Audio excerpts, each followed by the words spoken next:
মেয়েরা হলো কন্যারত্ন, পেলে শিক্ষা নিলে যত্ন। সদা সত্য কথা বলবো, সৎ পথে চলবো, সুন্দর ও সুখী জীবন গড়ব।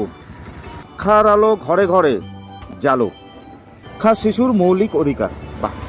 অ্যাকচুয়ালি আমি থাকি আলিপুরদুয়ারে, আমার গ্রামের বাড়ি এখানটাই, আচ্ছা। সামনে পাতলাখাওয়া অঞ্চলে। আর আমি যেখানে দাঁড়িয়ে আছি এটা হচ্ছে আমার স্কুল সারাউন্ডিংস এরিয়া। আজকের এই দিনটাতে সবাই বেরিয়ে যায়।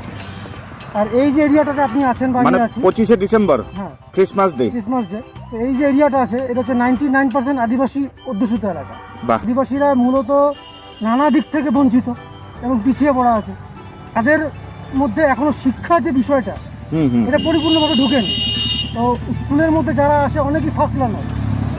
তো সেই জায়গার থেকে একটা প্রয়াস যে যাতে তারা বাচ্চাগুলোকে খুব সুন্দরভাবে রোজ স্কুলে পাঠায়, স্কুল থেকে বাচ্চারা যাতে একটা বড় প্ল্যাটফর্মে যেতে পারে, এটাই আমার মূল উদ্দেশ্য। বাহ, খুব সুন্দর। ক্রিসমাস ডে আজকে 25শে ডিসেম্বর, উনি বের হয়েছে এই শিক্ষামূলক প্রচারের জন্যে। আমার নাম কালিদাস সরকার। আপনি শিক্ষক? আমি শিক্ষক।